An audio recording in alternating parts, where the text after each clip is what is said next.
Everybody, including my team internally, said, you want to compete with Google Translate? Good luck.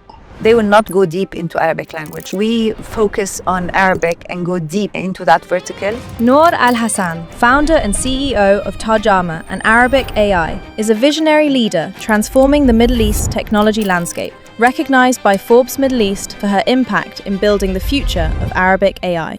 What has been your biggest takeaway so far after almost 20 years in this business? The key factor is you need to continuously innovate. You pivoted into the AI space as soon as you saw that wave. When we started building the neural machine translation engine, because the results were great and the model when we launched it, became number one. Do you think that there's a point in the future where AI systems will become good enough to make things where you won't have to have a human in the loop? I don't see the human element disappearing in the coming 3 years. None of the models today can get you to 100%. You need that human fact-checking, grammar checking, mistake checking, hallucination, anything that could potentially go wrong. What does the future of language look like? As long as you speak a language, it will live with you.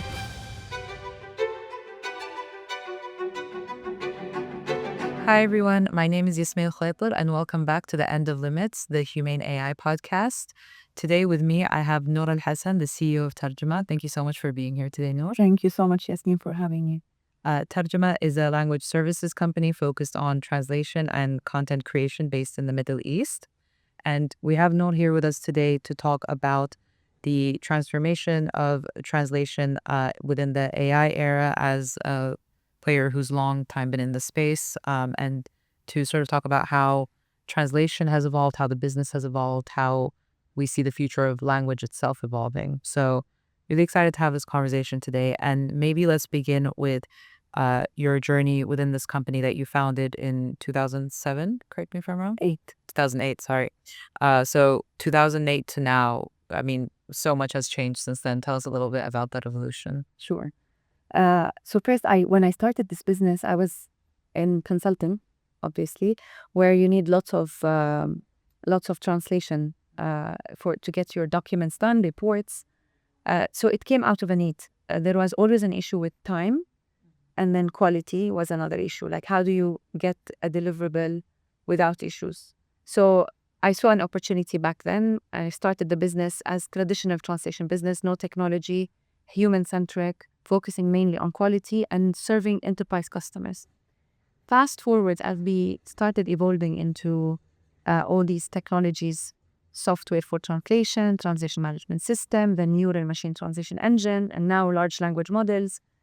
So we're at the heart of this. So they're called large language model for a reason. They're all about data. They're all about high quality data. And this is the main differentiator from any model and the other. So over the past 17 years, we've accumulated wealth of data in various numbers of domains, from finance, legal, government, like nuance and terminology when it comes to Arabic. And this is extremely difficult to have because the data online is a data that's usually not of high quality and not like really human annotated, labeled, and you'll find lots of spelling mistakes, grammatical mistakes. And unfortunately, if you look at the region is 420 million people that speak Arabic language into various numbers of dialects. And the data on the internet does not make 4% of the content online. So if you even take all this data, crawl it, and eventually cleanse it and try to use it, it's not going to be enough to build a model that understands Arabic very well. Most of the data that we have in Arabic is either non-licensed, you have to buy a license to use it, or it's data that is unstructured, hard copy, you need to scan it, digitize it, and then eventually you use it, and which makes data extremely expensive. Now, our role has been always to innovate. So we started originally in the translation space as traditional translation, then we automated fully the way we work. So our agency has been an agency that technically fully automated from the moment we receive the document to the moment we send it back to clients. We use multiple systems that we built internally, connected them together, built a translation management system, which is called Clever. So it's basically the platform that translators and project managers sit on. It helps you save the data. It helps you annotate, post edits, you see the document after editing. This technically allows you to increase productivity, decrease cost. As you know, translation is a market that is under pressure from a price perspective. And if you want to scale, you will not be able to scale without technology. So you have to equip the translators with technology. So that was the first foundation that we did. Post that, we looked at how do we make machine translation work for us. Like you have all these machine translation engines that don't work for enterprise customers, that quality is really an issue with them. Data security is another issue, that we cannot compromise client data by using any tool online. So we decided to build an on-prem machine translation engine, like completely sealed with our data. We leverage this for clients and for our customers, for our resources to speed the way they translate and help them to have the deliverable, and they just do post-editing. This increased efficiency, obviously, and decreased cost drastically on us. Fast forward, when large language models got launched, we said, okay, we have the data. How can we fine-tune a model and see what do we get out of that? So we actually fine-tuned maybe 15 models. Then we have really a stellar model when it comes to Arabic that we use. It's a 32 billion parameter model. And this model has translation capability plus all the capabilities you can think of from an Arabic prospector. I'm fascinated by how quickly and monumentally you pivoted into the AI space as soon as you saw that way, because you're not necessarily someone who's tech in training. You're a lawyer by training, I believe. So how did you see this wave and realize we need to shift gears immediately? So I think I'm a risk taker. Maybe my team sometimes think like I'm crazy. When we started into building the neural machine translation engine, everybody, including my team internally, said, you want to compete with Google, you want to compete with Google Translate, good luck. And I said, guys, I'm not competing with Google Translate. Google Translate is perfect for B2C, for consumer use, but for enterprise, they can't have what we offer. They can't have all the nuance, terminology, flipping a document, perfecting where is pain technically for a translator and where is pain for a customer. So when large language models got launched, I remember the first, it was March 2023, and I said, okay, now this is disruption. And this is disruption at scale, and we really need to do something about it. And I recall internally we had a lot of debate about do we consider this a huge elephant in the room? Do we ignore it? Do we wait and see what's going to happen? And I said, let's play with this technology. Let's see where we can get with it. It's called large language model for a reason. We're at the heart of this. We understand language very well. Why can't we fine tune a model and see what do we get? So I did it because I have to do it before someone else does it, and because we have the base, right? We have the foundation, we have the engineering team, the capability. We have done this before. We understand transformers technology very well, and we have the data. So, in order for us to, obviously, compute was an issue because there's an investment that we need to do, and I need to hire more LLM engineers with experience in the space to help my team. And we said, it's an investment. We need to take a risk. And then if the experiment does not yield good results, we shut it down. So on the contrary, because the results were great and the model got, when we launched it in October 2023 on Hollywood Face Leaderboard, it became #1. Immediately we went and fundraised for the company. So it helps. And how has the company itself changed in the past 2 years, though? So I imagine you have many more engineers than you did before, but also the role of the translators, I'm sure, has evolved as well.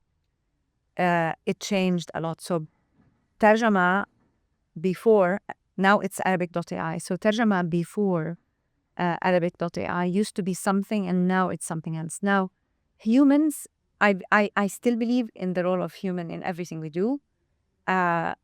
Without the human, we will never be able to have a high quality data sets. And this proves that all data companies are surging in valuations and in business. Every model needs clean data for the model to become better. Every model will need all these new self-learning models even let's call them new generation models that will understand the physical world, will need different type of data. So this data can't be provided from nothing. It needs to be provided by human. And then when we talk about dialects and cultural nuance, it's even more complex when it comes to Arabic.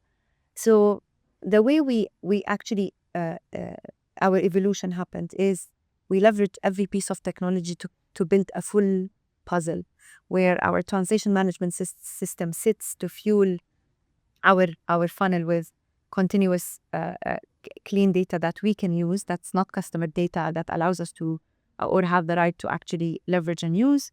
Then you have the model with the team, plus our RAG and embedder for feedback continuously for the model to improve. Then we said, okay, this is fantastic, but when we deploy and give our model, how do we give it? Like, how do you leverage our model to use it eventually? And the best way, we have the application layer, which is clever. So the model is embedded in it. It helps people and our resources to translate near human, and then you have them doing just the post edit. So instead of having full-time resources, we moved into a variable model where we have them as freelancers and we have them as the data check and validation on everything we do. They create Q&A sets for the model to improve. They do annotation and labeling. So we have a big platform that does data annotation and labeling to improve the model continuously. Then on the translation piece, the translators now are just, they do the craft well. So they should focus on creativity. They should enrich the contents instead of spending hours to search for a document. The AI can do that for them now in the model, and they do the layer of quality check. Now, that allowed us to serve clients at scale and to be able to be more cost efficient. On top of that, we offer all the technology to clients. So now we go to the customer and client can have the technology directly. They can have API on the model, or they can have the software, and they can just interact with us on the human in the loop level. On top of that, we have our agents. So we build agents on top of the model to extract data and create content for various numbers of use cases, whether it's legal, it's finance, it's creative content. So that's document intelligence layer. You will need the right agent to be able to use for you to leverage the model and to automate for customers some of the workflow that they do from a content perspective that's heavy, repetitive, and you need just a human to basically just verify. And for you, what has been the bottleneck in terms of developing this growth, particularly within Arabic AI? Is it the lack of data that you mentioned? Is it the dialect nuance, the algorithms? What would help you accelerate? So honestly, on the data part, that's not the issue. So we have a very large pool of data, and we are data creators. So we create data continuously. The issue is usually compute, right? You need to spend a lot of money in order to, infrastructure is expensive, and we're a startup. So we're very frugal when it comes to spending. So that component is one. As you see as well, there are no availability for GPUs as well. Sometimes we have like that as another obstacle. Talent sometimes could be an obstacle. Like you need more people. So we're lucky to have great engineers at our company. Sometimes when you want specific kind of talent to join, you need to attract them from global markets to relocate to the region, and that sometimes is a challenge. It's as well a cost.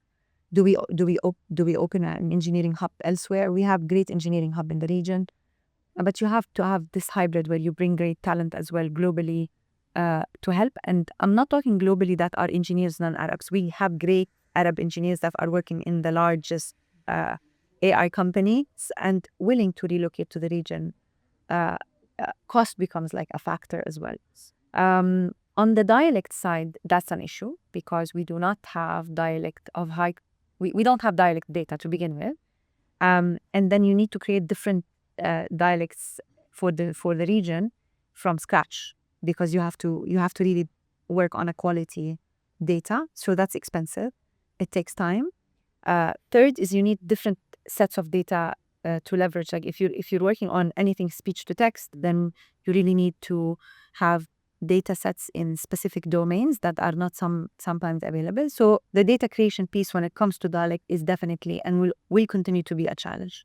Yeah, I think a lot of people maybe who don't recognize or, aren't very familiar with the Arabic language, some dialects in Arabic are more different than two completely different languages in Europe. So it's a whole different playing field, and that's one of the weaknesses of the large global models, I think. And so, do you believe, you said you don't compete with Google Translate on a B2C, B2B page, but also, do you think that there is still a place for regional players like yourself to hold power because you're really going deep into that nuance? Absolutely. I'll tell you, it's very simple. They they will not go deep into Arabic language, right? They're mainly their main focus is English. Their main focus is size.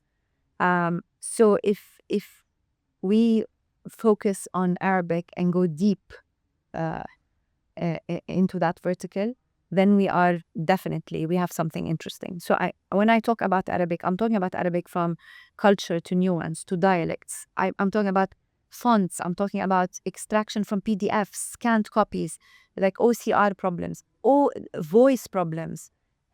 These are like grammatical stuff. All these are big problems, and in a language that is extremely complex, and a language in a market that you cannot ignore. So even global players, when they look at companies that have dominance in a language, that have they solve complex problems and have clients across multiple basically sectors, and you solve for them, and you have this distribution channel, then you become interesting. So whether to them or to regional players. So definitely, my focus has been always on this region.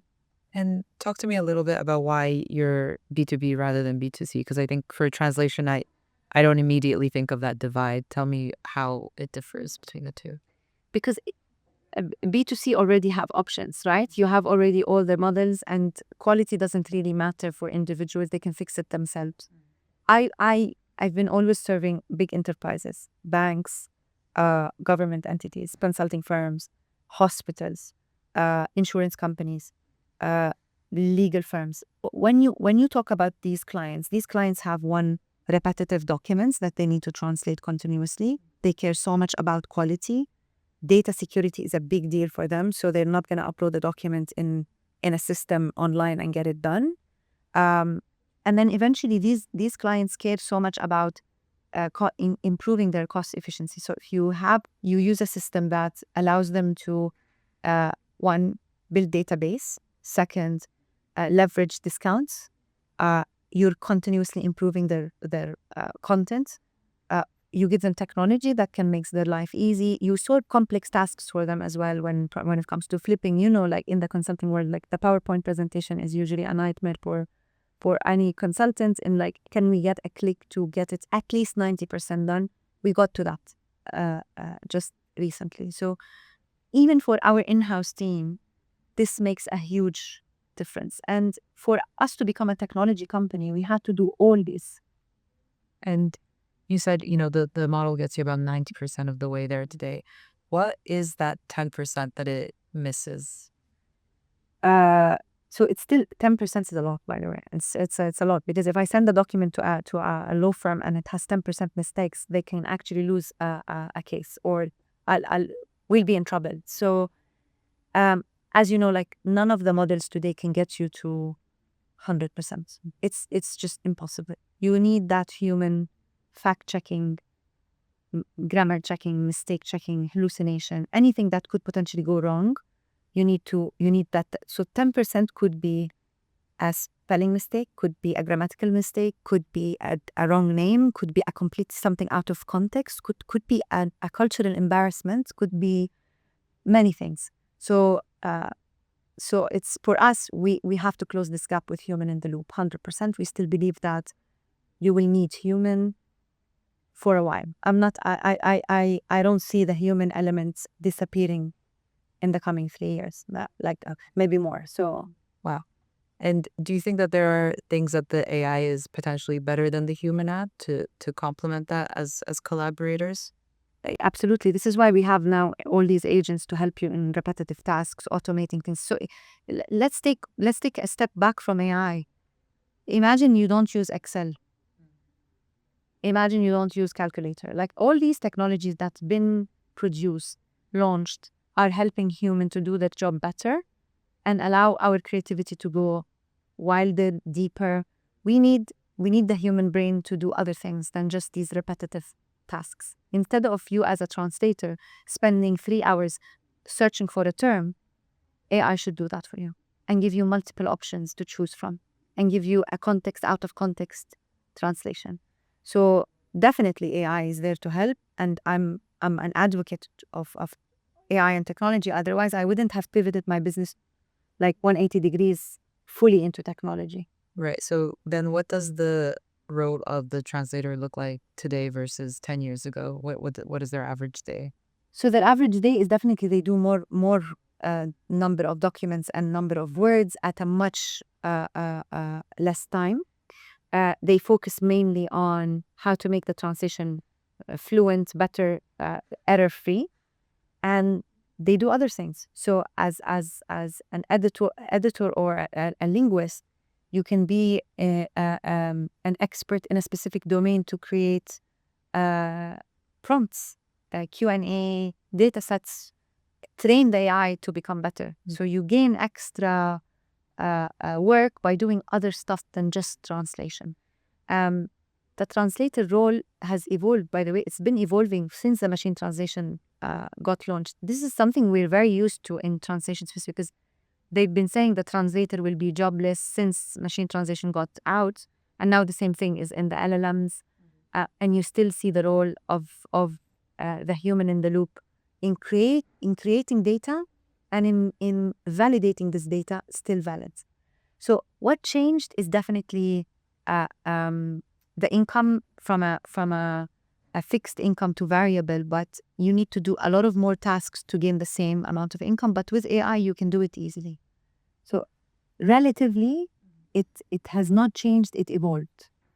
Has it almost become like a luxury product now to have a human translator? So you said yourself, B2C, most people will get by with just using an AI. So it seems like human intervention is when you really want, you're going to pay a premium because you want the best of the best translation. And that's what we see today. So we see clients requesting 3 layers, like 3 different services. One service is using our AI alone for RFPs, big documents, and they just want to understand the gist of things, or they can fix things on their own. The second one is light, just very light, minimal checks. Third is when they want really the transcription and the human really intervention. So absolutely. Interesting. Yeah. And so that I mean, I'm fascinated by how business models evolve in each sector through AI. So that's one way, you have now a different like pricing tier, a different supply Absolutely. side. How else have you seen your business model evolve? So a lot. Basically, we see clients now wanting to buy the application and wanting to buy the model. So that's revenue of technology, not just the human or us doing the service for them. They want to actually interact with us directly, Which is with the interesting technology. because, as well, sorry to interrupt, but because it should be easier and easier today to create software by yourself. But the fact that they still want to come and buy your software means that you've built sort of a moat for yourself where it's impossible for people to replicate. It's easier for them to buy. It's a very complicated, I would say, I wouldn't say complicated, maybe sophisticated application that was built over 6 years, has machine learning in it, has so many components, evaluation agents on top.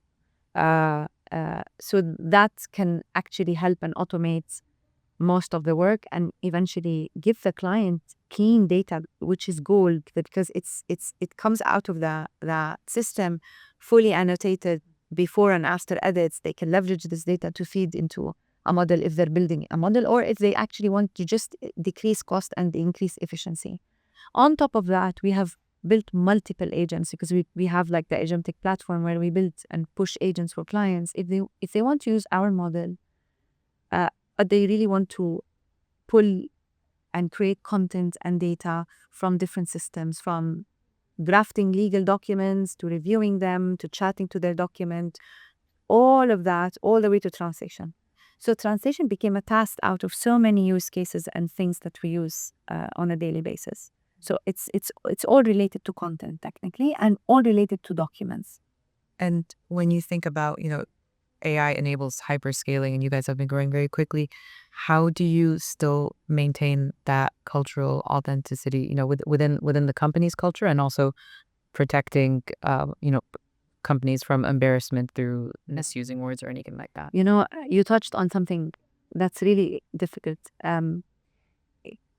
I actually wrote an article a couple of months ago about like technology is easy and human is hard. And when I wrote that article, I meant it out of experience because it is extremely difficult to change a culture of a company that started in a traditional way and then move everybody into a technology without them feeling left out, without them actually hating the technology, that they embrace it. It's actually like I call this as it's so difficult. It's teething. Like it was extremely painful journey that took years. By the way, it took 3 years for my team to say we love this piece of technology. This is the best. It used to be we don't like it. Why are you pushing technology on us? This is limiting our creativity. We prefer old softwares. So change, because it's difficult for human to adapt. And I think this is one big part of the problem when we look at AI adoption today. It's not as the scale of the innovation. Innovation is so fast. Adoption is actually slower because human is usually we fear new things and we feel that this might disrupt us instead of it basically benefiting us. So that's what we worked on in the company. We worked so much on enhancing the culture, everybody loving what we do, everybody believing in the vision. So there's a lot of communication that needs to happen. And then eventually, once they adopt it, how do they become ambassadors to it? It's very simple. When you give people a software, in the beginning, it's extremely difficult, buggy, it's not the right, like they're used to something completely different. But with time, when they see that you're actually working on enhancing it, it's going to become better. And there's a national pride in this. Honestly, it's Tarjama, all the technologies we built, we're the only company in the region doing them. So everybody's using third-party, global. We believed in our engineering capability. We believe that we can cater the region better than everybody else. We understand Arabic very well. We understand customers. We know what clients like, what they don't like. How do we change the interface in Arabic? How do we make it UI, UX nicer? How do we make it new technology? How do we add more things and tools that make the experience more beautiful? So in order for any adopter to love what we have, they feel that we're actually continuously evolving, and that's big part of the culture. The second thing is everything we do is to adapt to this part of the world. So we think Arabic first. So when we launch our products, we always think how can first not only interface in Arabic, how does it really understand Arabic? So literally our agentic studio understands Arabic. It thinks with you in Arabic. So we did that for software engineer to use it, for an average user to use it, and eventually for a customer. Amazing. On a bit more of a philosophical note there as well, one thing that worries me about, AI translation sometimes, or just AI generative software in general, is the language can become too uniform. So I think, anyone feels that when they see something on LinkedIn, they can kind of tell when it's written by ChatGPT. There's a very certain tone of voice and certain words it keeps using. I worry about that happening with translation as well. So, with translation, it kind of reverts to a very standard sort of tone of voice. And then eventually everyone sort of loses that unique linguistic variation. Do you think about that? How do you protect against that? I think we do protection by using human in the loop. It's the ultimate validation. It's the ultimate layer of let's say reservation to the language and to the quality, and we strongly believe in this. The second thing is, I think this is why we opted to do a fine tune for our model, honestly, because we felt like other models lack that, and on the benchmarks we already saw that from global models. I think the initiatives that are happening in the region, where you have Alam and you have Fanar and you have Falcon and Jace, all these models that are coming from the region, they're coming for a reason. It's coming for how do you preserve our language, how do you preserve our culture, how do you make and when you're backed by sovereign wealth funds, and you have better chances on having a bigger success at these models. And companies like us definitely contribute into the ecosystem, because we're the generation of these data on a daily basis, and working with like all these models from an infrastructure perspective can definitely help us do that. I don't believe like Arabic will be sold by global companies. I believe that Arabic will be preserved and continuously improved by people from the region. Amazing. Do you think that there's a point in the future where AI systems will become good enough to make things, where you won't have to have a human in the loop, or do you think that that will always be there for whatever reason? When the model reach it will eventually, for sure. When we reach the self-learning aspect, the model itself reaching the human intelligence layer where they can become creative, they can think, yes, for sure. Translation will be very simple to them. Content generation will be as well, because we're seeing it now. Like they started improving the models with the reasoning part, but we're still far from the human intelligence piece. But when these models get to that, for sure, you will not need that. So all these people need to be reskilled into doing something else. Do you have any bets on what that could look like? So what would the translation economy turn into? So I think now they are already data generation for the models. Like, so everybody in linguistics and experts in multiple domains, they generate and contribute content and enhancement, improvement to these models. So at least in this stage, we still believe that the models that are currently here. So let's talk about data. Like, we consumed every single word on the internet already to feed these models, right? Is this enough? Did they get to AGI? Not yet, right? There's a big path when it comes to data and the type of data that needs to be generated. So my main focus has been always on how do we retrain the people that work with us on various numbers of tasks. So we've been doing data business for our model, right? We've been doing that, and eventually this is becoming something that we will open for other companies to enhance basically their models. And not only companies, clients. When we serve a customer, we have to go to their client, to their data, and we need to structure it, and we need to annotate it and label it. So this workforce will be definitely benefiting from this, from a job opportunity. How long is this gonna last? It can be 10 years, it can be more, because eventually you might have a wave where the models still need that type of data, and then they need a different type of data. And by the way, it keeps changing, because today you need really experts that can solve difficult tasks than the model can solve, right? Because the model is learning from the engineers. Right. It's like, look at OpenAI is hiring 100 analysts from ex investment bankers, ex investment banking sector to train the model. This means you still need very smart people to train the model, and this doesn't end. So if the translator is just a translator, then there's a problem, and they are in trouble, and they need to reskill themselves. What do you think about using synthetic data as well to train the model? Are you bullish on that?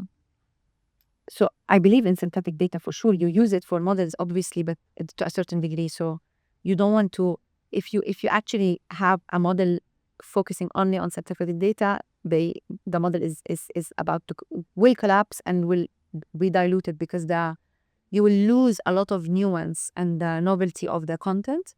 And this is why there's always a balance that you need to strike when you use synthetic data. It can't be more than 20% of the model, and it needs to be in certain domains that you don't have human data. And we've seen it, and if you use more of synthetic data than the human data in a specific domain, the model will immediately collapse. It will deteriorate linguistically, and with time, it will lose innovation. So this is why human data is still extremely valuable. Then what do you think happens to language when, it becomes so easy to translate everything? Everyone can sort of speak a unified language online. Will there still be a need for people to speak hundreds of different languages, or are people just going to start translating into, let's say English and just work that way? Like what does the future of language look like? Are you optimistic that we will maintain all these different dialects and all these different languages? Dialects, I'm optimistic because we speak the dialect. It's not about the model itself. We still speak it, right? The model needs to learn it from us. So as long as we speak dialects and we use dialects, this is going to live with us. As long as you speak a language, it will live with you. And this is why you see lots of push on countries like France to push for French. Right. They need to preserve the language. We need to see more of this in this part of the world. France alone translates averagely, annually, more than the entire region of the Middle East, more than in our entire region annually. This says a lot about preserving language. And we need more of these initiatives. I think Saudi Arabia has a huge initiative when it comes to translation with the Ministry of Culture that they translate thousands of books annually. UAE has the same, Qatar has the same. We're still far. We need much more when it comes to Arabic preservation. And I think companies like us are definitely doing a great job when it comes to that. But companies like us need definitely backing and support from governments and big initiatives for us to remain. Like you have Mistral in France gets lots of funding from the government just because they're working on large language model in French and European languages, and that's extremely important because it's coming out of that continent. In this part of the world, we need definitely that in order for our language not to be diluted and then everybody's end up using a mild white dialect Arabic. Yeah. What do you think then the future looks like for Tarjama or Arabic.ai specifically? Maybe you could have predicted this would come in. If I asked you 10 years ago, you would have said machine learning, which we've now labeled AI, would get better, and we would have human translators doing more and more QA instead of like rough translating. If you project another 10 years out, what do you think the company will look like? Honestly, I can't project tomorrow. So if you ask me with how fast the technology is evolving, I cannot predict what's going to happen in the coming 5 years. Maybe I can tell you in the coming 3 years. I know that we're moving from an agency service white glove type of a company to a more agentic platform. Like we serve clients, we have more automation. We still have human definitely on the data layer, but on the way we serve customers, increasing more like efficiency costs, moving more into building agents for clients, and even that's going to be really automated very soon as we go. And you just need to look at where is this technology going, and you just need to keep this basically pivoting. If you do not have AI, you have not embraced AI in your business today, you are in serious trouble. Like it needs to be touching every single department in a company, every single service. And this is what we keep telling our clients. Like, it's not just about disruption. It's fine. It is, I cannot discount the element that this technology is disrupting, but it's creating a lot. Look at the amount of companies that got created since AI was launched. Every day there is a new company that's popping with like 10 engineers, crazy valuations, solving really complex tasks as well. So we're going to see a lot of that. I still believe we have not reached the full potential, not even close to the full potential of using AI. We're still very far. Adoption is still very slow. So as long as adoption is increasing, our chances of increasing space and pushing more with customers is going to continue. We will integrate with different systems. We will pull data from different systems. We will solve complex tasks on a document level across various numbers of domains every single day. And this is really what we do. Do you think there's also a difference between customers in different sectors that you serve? So, something where you're doing like a routine document translation, AI can add no problem. If you're doing a marketing campaign, that requires a lot more of a human touch today. Yeah. Well, actually, even marketing campaigns, the models are becoming extremely creative, right? They give you so many options. They make the copywriter life much easier because you can't think often. I'll give you an example. If you're handling a brand, how many campaigns can you push creatively as a human? One, it'll take you weeks to work on one campaign to use your like creative mind to come up with slogans. When you use AI, you can do much more, and it actually sometimes gives you multiple options to make you think. So you brainstorm with AI now. I think on that part, definitely there is like extreme support from a marketing perspective. On the simple document translation, it's already done, finished. Like any simple document, repetitive, if it's legal, you can put it on AI and get it done. You can't translate books on AI yet. You can't translate anything religious on using AI alone. There are certain sectors you can't rely on AI fully. If it's a lawsuit or a legal contract, you can use and leverage AI, but you have to have a lot of human intervention in the document so you don't have issues. Anything customer facing, you will still need an eye to check it. Anything related to systems that touch sensitive stuff like airlines and the manuals, medical sector, prescriptions, you can't rely on just AI. You cannot. You have to have human in the loop. Of course. And you've spent so long in this sector of translation and language. What has been, your biggest takeaway so far after almost 20 years in this business? It's resilient, not like everybody thinking.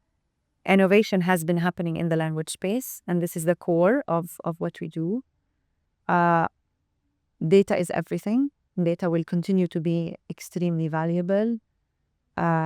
Human will remain in the picture for a while because these systems are still not self-learning and not close to human intelligence. So you will need continuously a business that's solid, that understands the space, and there's infinite amount of business and growth.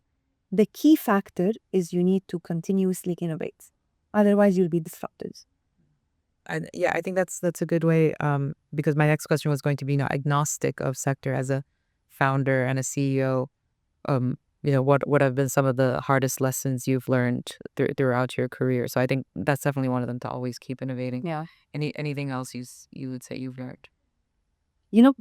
Building a business in the region is not easy, right? You need to have grit, you need to have the passion. There are so many obstacles that you will face every single day, from building a culture to the product market fit, to retention, to talent, these are things that you will face continuously building any business. To how do you operate in a different market? How many licenses do you need to have in order to penetrate? How do you scale? It's a extremely fragmented region that you need to have multiple locations in order to be able to operate, despite it being sizable. All these, you need to put them in front of you when you want to build the business, and you need to continuously believe that it's going to get better. And right, because there's also, as you mentioned, it's a very fragmented space, and there's very little M&A activity that happens in the region. But you have been involved in that, and you've merged, you've acquired some businesses. How has that process been? And how do you maintain your company culture and also successfully bring in new people in a new company? Yeah. So as you said, M&A deals are not really easy. They don't happen a lot in our region. Unfortunately, we'd love to see more of that, and I think we will eventually. The most important piece is does this company serve a new basically industry? Is it going to add to the business from value, like scale? Does it have different offering than what you currently have? So we managed to look into that. Like dubbing and subtitling has been something that we do not have in Tarjama, and it's a big business. So when we did the M&A deal, it was big part of it is complementary service. That's something I'm not going to be. I could have built it, but it's gonna take a lot of time. It comes with revenue, comes with customers, comes with teams, comes with experience. So we doubled down on that. So I think these are important factors because we tend to believe that we can build everything ourselves, and that's not true. You accelerate with M&As. Global companies do it all the time. You need the talent that this company can bring. You need the innovation that they can add, and you need the revenue and customers. So if they tick these three boxes, I don't see why can't you do an M&A deal instead of thinking that you can build everything yourself. It just that doesn't get scale. 100%. I love the practicality of that thinking. Um, a bigger, more philosophical question perhaps is now what does the future of language learning look like? Do you think it is, for someone who doesn't want to be a translator, is it worth it to learn a language? Because I'm still, as someone who learned multiple languages growing up, super bullish on how much it has benefited me, not necessarily in practical ways, but in the ways I think, in the ways I interact with the world. So, would you tell young kids today, yes, like invest the time in learning languages? Absolutely. I think I've seen it. So many of my friends are teaching their kids Chinese and other languages. Arabic is a complex language, and we're lucky, by the way, to learn it. We're lucky to be speaking it. It's a very rich language. So let's put language aside and talk about learning. Like when you learn, you use your brain, and when you learn a new language, it's one of the most complex things that you can do to the brain. And it does a lot of stimulation to the brain. They say now that for people not to have dementia, Alzheimer's, they push them to learn a new language after a certain age. So if we take that alone, that's incredible. Second, it's about culture. When you learn a new language, you're opening your mind to new culture, things you can't read in a specific language, you read it in something else. And this is where translation comes in. Imagine if you have a world where you only know one language or two languages. If you're lucky, you speak three, and that's it. Imagine the amount of cultures that we don't have access to unless we translate their language and we adapt it to a different language or we dub it in a movie. It's basically it's soft power, it's culture, it's openness to new things. You learn a lot. So absolutely. Amazing. And I think to wrap up, a few more quick questions. I 100% agree with what you're saying, by the way. Any advice you would have for people, young people entering the workforce today, whether they're of a more entrepreneurial spirit or they're, looking to make themselves more marketable to the workforce, what would you say they should focus on? I think in the new generation, because I'm seeing it a lot in Tarjama now when we hire or attract talent, even Arabic AI, the new generation is extremely curious about new things and they like to try multiple things, but they think they can learn very fast and they can grow very fast in anything they do. And this is, I think, because of the technology. Like this sense of instant gratification is an issue for this new generation. I think one of the main things I would definitely advise is learn something and be so good at it and have some grit. It's important for you to be patient about growth. You're not going to grow in a company in a year. It will take you time to learn and have experience. So have the muscle to be a bit patient and focus a lot on learning one thing at a time. Be so good at it, and then eventually think of something else, not jumping from one thing to the other. And definitely be curious and keep educating yourself. It's a very fast space, and every day there's something new.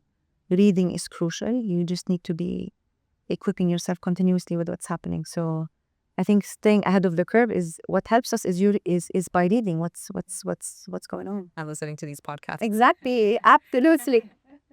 All right, then on the converse side, what keeps you up at night? What are some of the problems you're trying to crack? So many things. It's like a lot of things. It's where is this technology going? how do I stay ahead of the curve with my business? What's my next move? What problem am I trying to solve? It's how do we serve customers in a better way? You worry continuously about your team, their jobs, the P&L at night. Like these are things that keep any founder up at night. It's if you care so much about your business, definitely. As an entrepreneur, sleeping is A challenge. a challenge. Yeah. All right. Well, then final question. I think it helps wrap up a lot of the topics we talked about today. What do you think remains unique to humans? What makes us special in the AI era? Our intelligence, for sure. Our creativity. Our emotional intelligence. Like passion, humility, all these things that AI and technology don't provide. When you have a very rough day and you sit with a friend, that human interaction eases everything. So we need more of that, and it's extremely sad when I read like that 30% of users of ChatGPT ask about mental health issues and how They just released something about like 1 million a week on suicide. It's actually extremely sad. We need more to, like, I think this is what we need. We need more. We need to go back to being more human. This human connection is important. I love innovation. I love technology. I love AI, but that human interaction is key. And honestly, what keeps us special from all these machines is we feel. Yeah, I think it'll be a win if, AI takes away some jobs with automation, but it frees up more people to be teachers, to care for the elderly, to be psychiatrists, all these things that we are in desperately short supply of. Absolutely. We don't have enough nurses. We don't have enough doctors. We don't have enough of a lot of human jobs that nothing can do but a human. 100%. Well, thank you so much, Nour. This has been a great conversation. Thank you so much for having me. Thanks.